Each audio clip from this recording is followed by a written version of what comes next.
Hello friends, कैसे हैं आप सभी।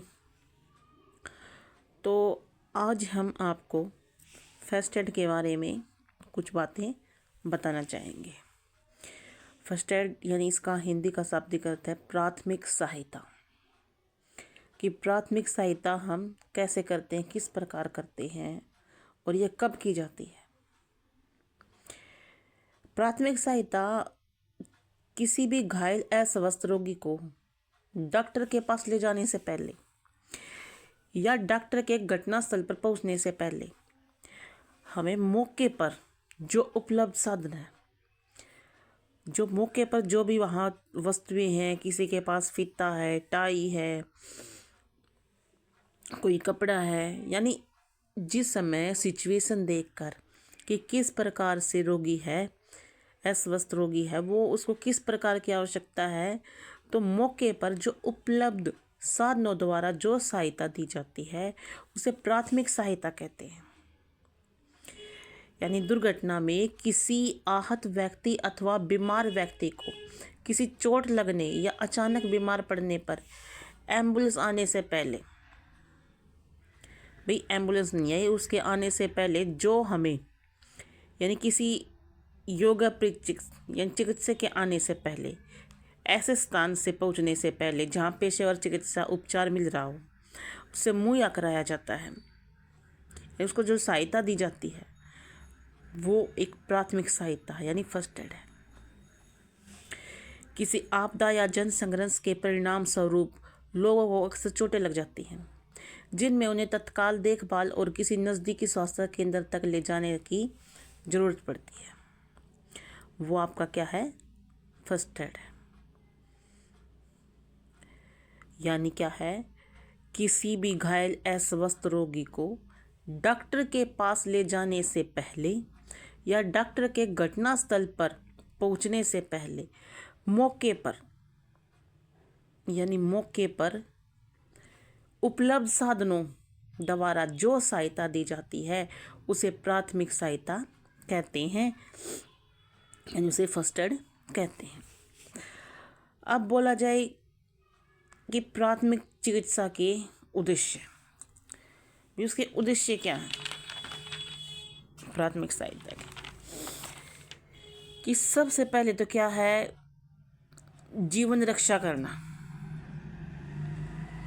किसी व्यक्ति की बीमारी की हालत को बदतर होने से बचाना, यानी ज़्यादा वो बिगड़ रही है उसकी हालत, उसको क्या है अच्छी करनी है, यानी उससे ज़्यादा ना बिगड़े, बीमारी की हालत को बदतर होने से बचाना। स्वास्थ्य लाभ संवर्धित करना, पीड़ित को निकटतम स्वास्थ्य केंद्र ले जाने के लिए सुरक्षित वाहन सुनिश्चित करने में सहायता करना। यानी किसी से मदद मांग रहे हैं, जैसे हम किसी की मदद कर रहे हैं तो आसपास जो लोग खड़े हैं, जो चक्रव्यूह उन्होंने बना रखा है, उनसे मदद मांगे। और ये हमें धैर्य रखना चाहिए, ये हमें हौसला, हमें खुद का हौसला नहीं खोना।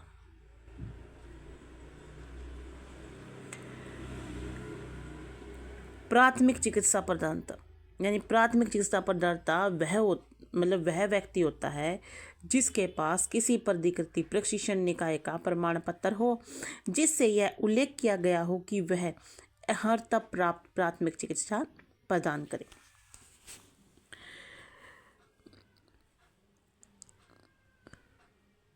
सेंट जॉन एम्बुलेंस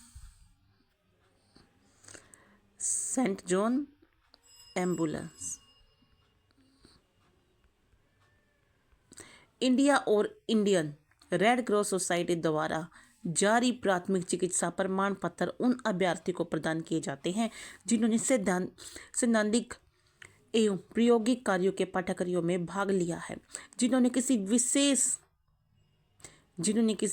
विशेषज्ञ की निगरानी में प्राथमिक चिकित्सा की परीक्षा उत्तीर्ण की हो। यानी जैसे हम यहाँ क्लास ले रहे हैं, किसी फर्स्ट एड की क्लास ले रहे हैं, हमने उन सर के सामने, किसी के सामने निगरानी में हमने प्राथमिक चिकित्सा परीक्षा उत्तीर्ण की है, यानी पास की। तो ये सबसे पहले हमें इन बातों का ध्यान रखना चाहिए। और एक है स्कोप द फर्स्ट एड, यानी प्राथमिक सहायता का क्षेत्र। प्राथमिक सहायता का क्षेत्र होता क्या है भाई? सबसे पहले जैसे हम करेंगे कि रोगी की पहचान करना। भाई किसी की हम मदद कर रहे हैं तो रोगी की हम पहचान कर दें कि रोगी का इलाज करेंगे, उसकी पहचान करके उसकी आवश्यकता अनुसार उसे किसी सुरक्षित स्थान पर पहुंचाना। यानी आ रहे हैं रास्ते में सड़क पर, के सड़क के बीचों बीच आदमी बेहोश हो गया, क्या उसको सड़क के बीचों बीच तो हम उसका इलाज करना शुरू तो नहीं कर देंगे, उसको साइड में ले जाएंगे एक तरफ, और ये में जल्द से जल्द करना। यानी उसकी रोगी की पहचान करके उसको थोड़ा सा बीच में से करके, बीच में से उठा के साइड में लेकर जाएंगे, सीधे लेटाएंगे, उससे पूछेंगे फिर, हाँ भाई मुझे सुन पा रहा है, मुझे सुन पा रहा है या नहीं सुन पा रहा है, मुझे देख पा रहे हो, आपका क्या नाम है, कहाँ से हो, मतलब ये सब उससे बातें हम करेंगे। यही हमारी प्राथमिक सहायता का कार्य क्षेत्र है। एक पहले होता था कि जैसे कोई व्यक्ति किसी अस्वस्थ व्यक्ति की, यानी किसी कार एक्सीडेंट या कोई भी दुर्घटना घट जाए तो लोग उसकी मदद करने के लिए हिचकते थे।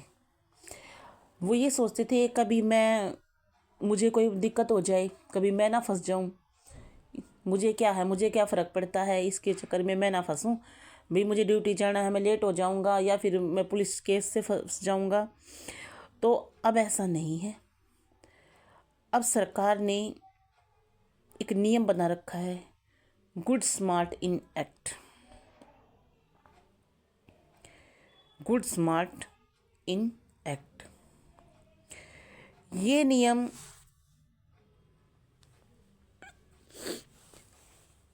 सड़क परिवहन एवं राजमार्ग मंत्रालय ने मई 2015 में भारत के राजपत्र में the Indian good smart and by standard protection guidelines प्रकाशित की थी। यानी दिनांक 12 मई 2015 की अधिसूचना संख्या बताई गई थी और ये लागू किया गया था 30 मार्च 2016 को अनुमति दे दी थी कि भाई अब हम किसी पेशेंट को लेकर जाते हैं या फिर अपने, हम कितनी ही खतरनाक सिचुएशन में हो, हम उस व्यक्ति को उठाते नहीं थे, हम उसको हॉस्पिटल लेकर ले जाते थे।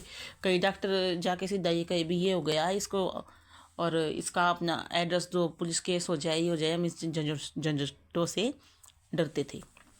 तो अब कुछ ऐसा नहीं है। हम इसको अगर किसी पेशेंट को, किसी रोगी को हॉस्पिटलाइज लेकर जाएंगे तो हम सीधी सी बात कहेंगे कि देखिए मैं उधर से आ रहा था और इंसानियत के नाते मैं इसको वहाँ से उठाकर आप हॉस्पिटल में लाया हूँ।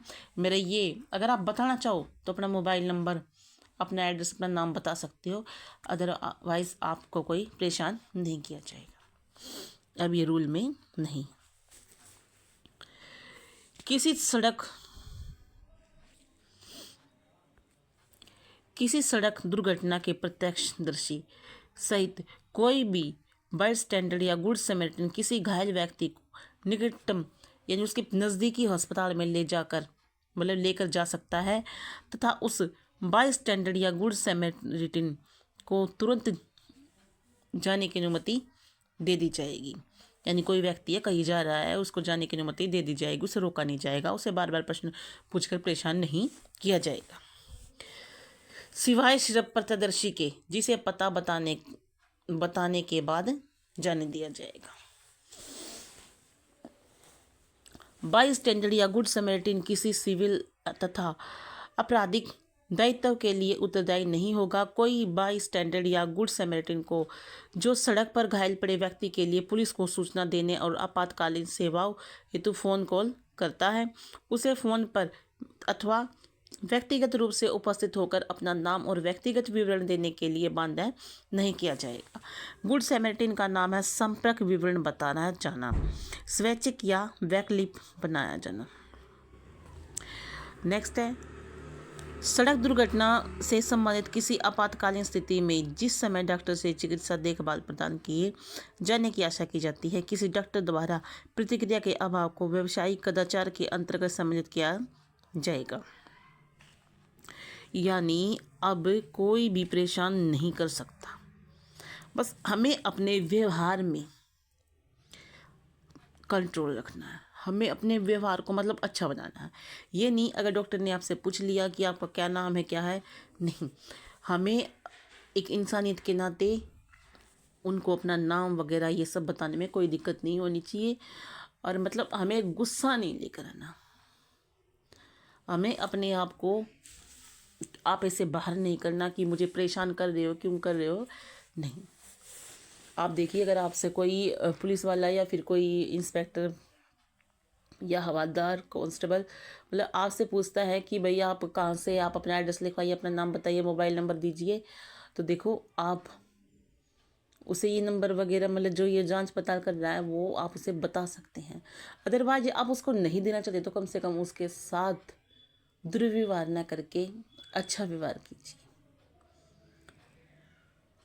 और आप उससे हाँ ये बता सकते हैं, देखो भाई मैं एक इंसानियत के नाते इसको यहाँ लेकर आया हूँ, बाकी आप मेरा नंबर और ये लिख लीजिए, मेरा ये एड्रेस लिख लीजिए जो भी है, और मैं आपके उच्च अधिकारी से बात करूँगा, क्योंकि कानून मुझे भी पता है, गुड स्मार्ट इन एक्ट क्या है, आप उसको इस बारे में बता सकते हैं।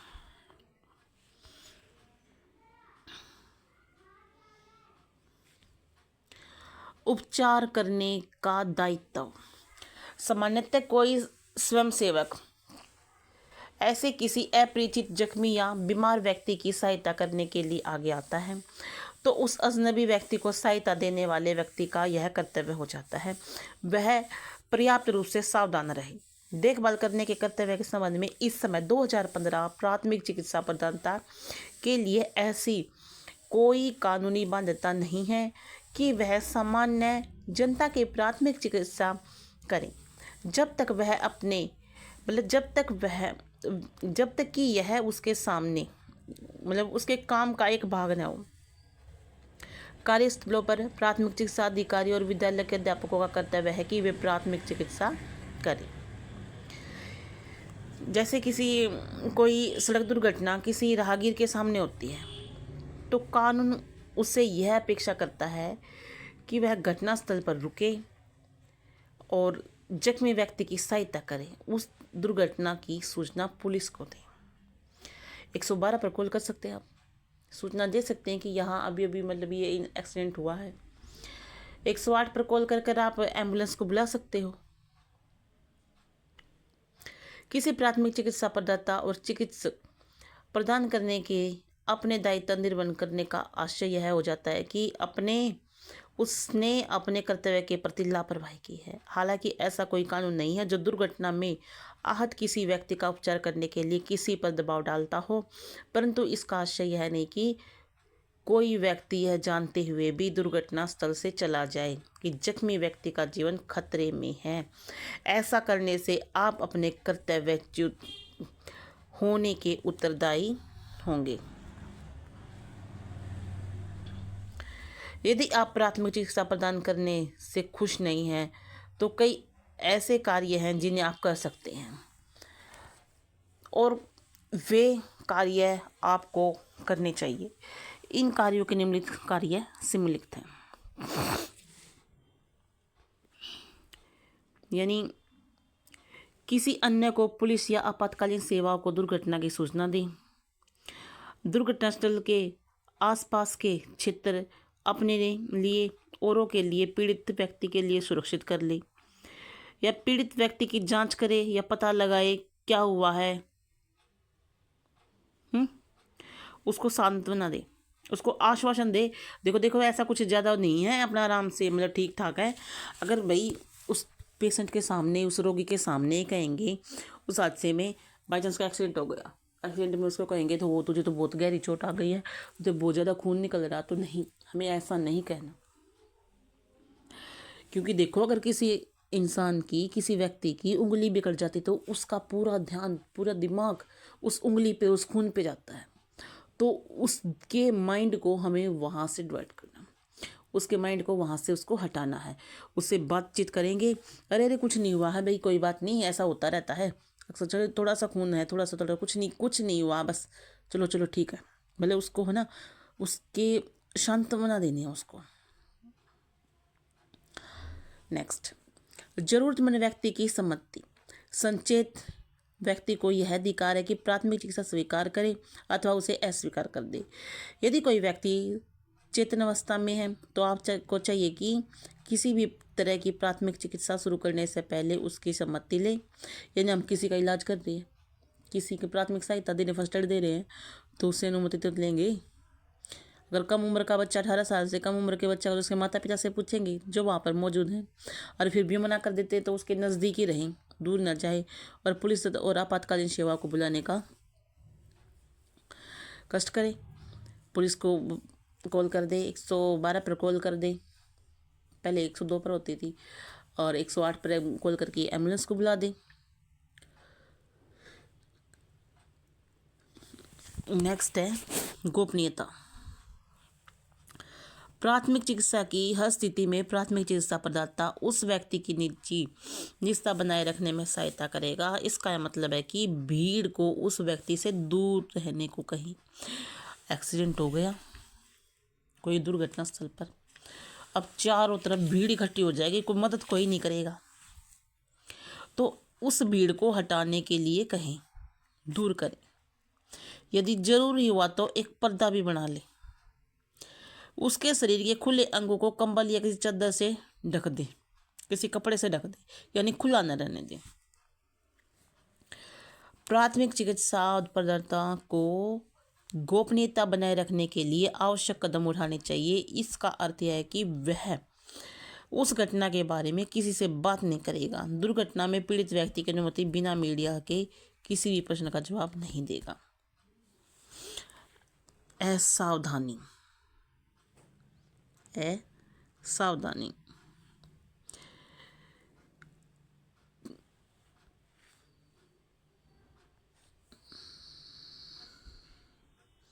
यदि कोई स्वयंसेवक किसी ऐसे घायल या रोगी व्यक्ति की सहायता के लिए आगे आता है, उसका परिचित नहीं, तो प्राथमिक उपचार कर रहे व्यक्ति का उस अजनबी के प्रति यह दायित्व है कि वह पूरी तरह से सावधान रहेगा।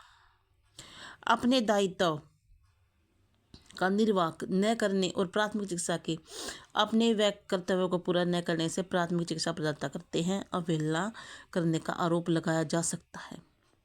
प्राथमिक चिकित्सा प्रदाता यदि उसे प्राथमिक चिकित्सा की प्रशिक्षण के दौरान सिखाई गई तकनीकों का प्रयोग नहीं करता, उस पर वाद चलाया जा सकता है। ठीक है, तो हमें हर प्रकार से कोई भी असावधानी नहीं करनी, हमें सावधानी बरतनी चाहिए।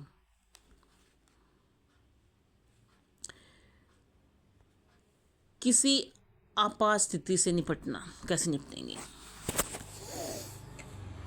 हालांकि आपात स्थितियों में भारी अंतर होता है, परंतु इसके निम्नलिखित 4 चरण हैं, वो इस प्रकार से देखिए। उस क्षेत्र को सुरक्षित बनाएं, पीड़ित व्यक्ति की स्थिति का आंकलन करें, सहायता की मांग करें, प्राथमिक चिकित्सा करें। अब क्या है, उस क्षेत्र को सुरक्षित बनाएं, यानी बीच में, सड़क के बीच में दुर्घटना घट गई, उसको साइड में एक तरफ ले जाएंगे। पीड़ित व्यक्ति की स्थिति का आंकलन करेंगे, भाई क्या है, कहाँ से है, कौन भी, क्या नाम है, उससे मतलब बातचीत करने की कोशिश करेंगे हम। सहायता की मांग करें, जो वहाँ पर भीड़ इकट्ठी होगी, लोगों से, आने जाने लोगों से कहेंगे भाई प्लीज़ मेरी मदद कर दे, मेरी हेल्प कर, ये कर, ऐसे कर, और फिर उसे फर्स्ट एड करें। यानी आप सड़क के बीच में ही है, उसको दुर्घटना घटी, सड़क के बीच में ही उसको फर्स्ट एड देने शुरू कर जाए, और पीछे से लाखों भीड़ इकट्ठी हो जाए। जैसे गाड़ी है तो गाड़ी के पहिए के आगे कुछ लगा दें ताकि गाड़ी आगे ना जाए। उसके इंजन चल रहा तो इंजन को बंद करें, उसका हैंड ब्रेक लगा दें। ये देखें कि दुर्घटना स्थल पर कोई बीड़ी सिगरेट न पिए। पुलिस तो अथवा आपातकालीन सेवाओं की सहायता प्राप्त करें। यदि संभव तो यातायात को सतर्क रखने के लिए दुर्घटना स्थल से एक निश्चित दूरी, कम से कम 30 मीटर की दूरी, एक सावधानी चिन्ह रखें। बाद में ये उस सावधानी चिन्ह को हटा दें, वहाँ से हटाना न भूलें, जरूरी ये भी।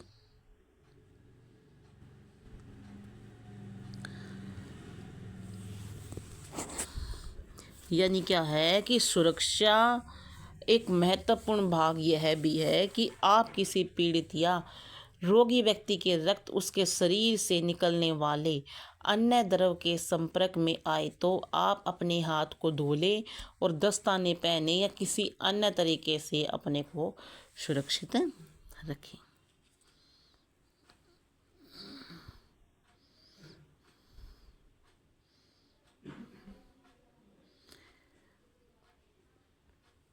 सामान्य नियम क्या है कि पीड़ित व्यक्ति को दुर्घटना स्थल से इधर उधर नहीं हटना चाहिए। घायल व्यक्ति को इधर उधर हिलाने से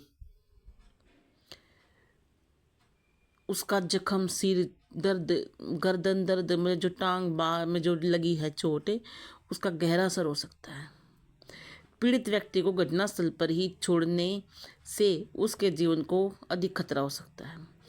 पीड़ित को सुरक्षित न किया जा सके, चिकित्सा सहायता शीघ्र न पहुंच सके और आप अपने जीवन को खतरे में डाले बिना ही ऐसा करें।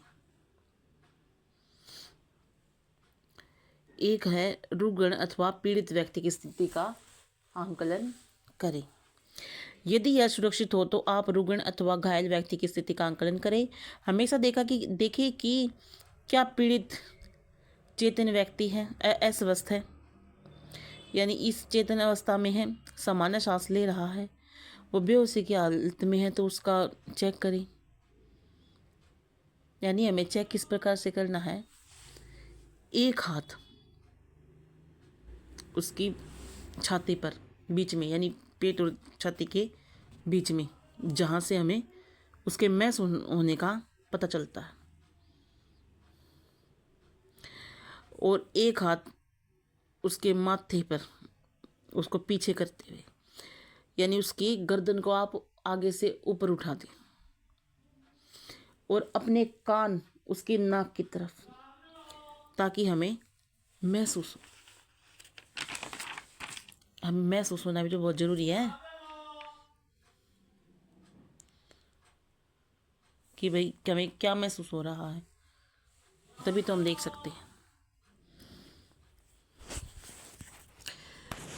यदि यह सुरक्षित हो तो आप रुग्ण अथवा घायल व्यक्ति की स्थिति का आंकलन करें। हमेशा देखें कि क्या पीड़ित चेतन अवस्था में, मतलब चेतन अवस्था में है, सांस ले रहा है, बेहोशी तथा सांस अवरुद्ध होने की स्थिति में जीवन को अधिक खतरा हो सकता है। शरीर के अंदर भी रक्त स्त्राव हो सकता है, यानी शरीर के अंदर, यानी ये नहीं कहते भाई इसको अंदर की चोट है, यानी अंदर ही अंदर ब्लीडिंग हो रही हो तो जीवन को खतरा है, और उसको दिखाई ना दे रहा हो, खून का बहना दिखाई भी नहीं देता। कई बार ये कहते ना, अंदर चोट लगी थी और खून जम गया, पता नहीं चला। पुनर्जीवीकरण यानी सीपीआर की तकनीकी स्वास्थ्य लाभ की स्थिति, रिकवरी पोजीशन यानी आदि का वर्णन इस पुस्तिका में भी हम आपको इस प्रकार इस बातें में बताएंगे। तो इसमें हमें कई चीज़ों का ध्यान रखना है। एक आता है अपनी प्राथमिक सहायक के गुण, एक आपको अपने गुण के बारे में बताएंगे, यानी फर्स्ट एड के गुण क्या है। गुण क्या है? मधुरभाषी। रोगी है, रोगी को प्यार से तो बोल देंगे, हाँ भाई क्या हो गया आपको, भाई साहब क्या हो गया, क्या नाम आपका। और ये अपने अंदर एक साहस होना चाहिए, साहसी और धैर्यवान होना चाहिए। साधन संपन्न और शांत स्वभाव वाला चाहिए, क्योंकि वहाँ पे जो भीड़ खड़ी है ना, वो भी बोलेंगे, वो भी ताने कसेंगे, देख क्या हीरो बन रहा है अपने आप में, देख क्या कर रहा है। हमें किसी की सुननी नहीं है, हम अपना काम करना है। अगर किसी की सुनेंगे तो लिया काम, अपने नियमानुसार काम करेंगे। कैसे करते हैं? नियमानुसार यानी क्या है? फर्स्ट एड के नियम, रूल, प्राथमिक सहायता के नियम। नियम क्या है कि प्राथमिक सहायता के नियम है कि भाई ये सबसे पहले तो हमें क्या है, 3 से 5 मिनट के अंदर करना चाहिए। 3 से 5 मिनट तक काम अपने पास समय होता है। DRCAB यानी डॉक्टर कैब क्या है? डॉक्टर एक फॉर्मूला अपना DRC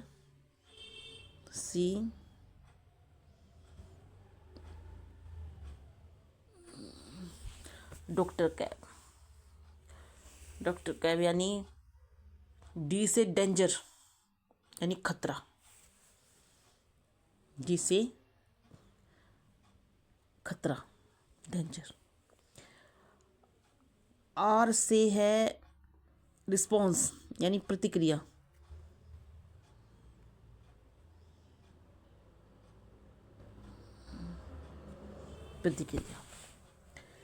C से है कॉल फॉर एम्बुलेंस,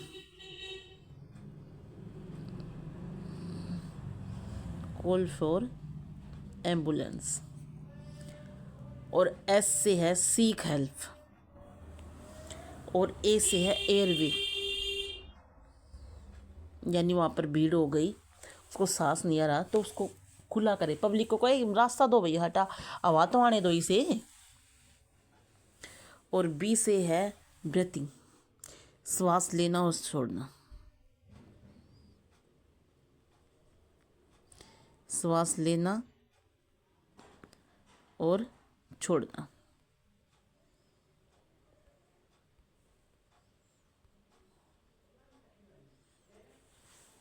ठीक है।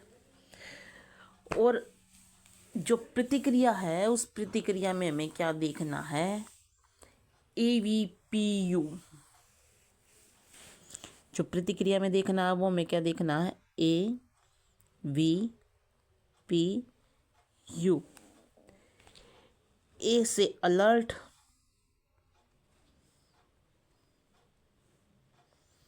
V से वॉइस, P से पेन और U से अनरिस्पॉन्सिव।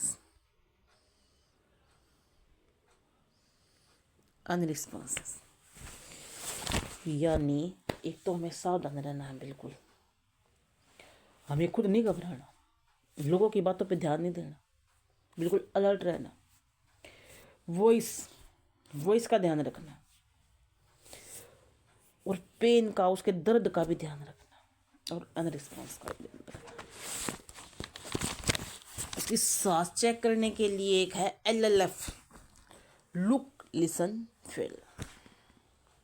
उसको देखो, उसको बोलो और फॉल, लुक लिसन फॉल।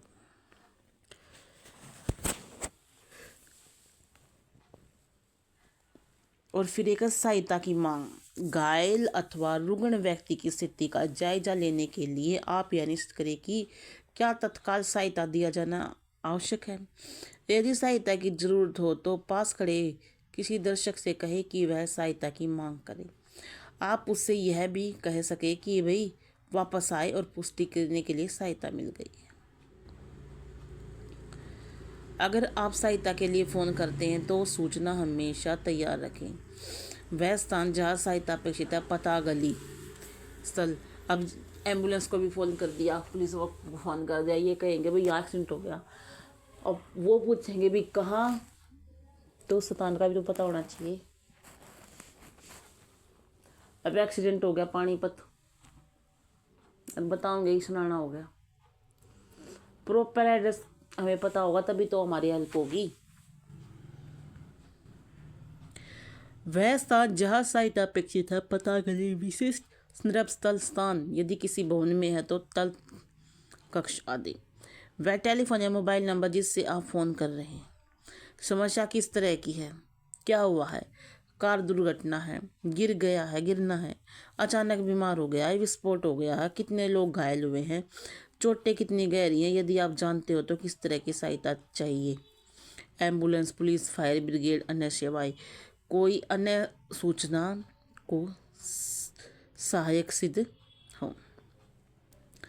आपसे अपना नाम बताने के लिए कहा जा सकते तो हमेशा धैर्य रखें, प्रश्नों के शांतिपूर्वक ढंग से जवाब दें। आपका फ़ोन रिसीव करने पर पेशेवर लोग होते हैं और वे आपको कोई अन्य मार्गदर्शक भी दे सकते हैं। यदि कम समय में एम्बुलेंस आ सकती है तो अच्छा रहेगा। एम्बुलेंस बुलाए, घायल व्यक्ति को शीघ्र तशीघ्र स्वास्थ्य सुविधा केंद्र ले जाए।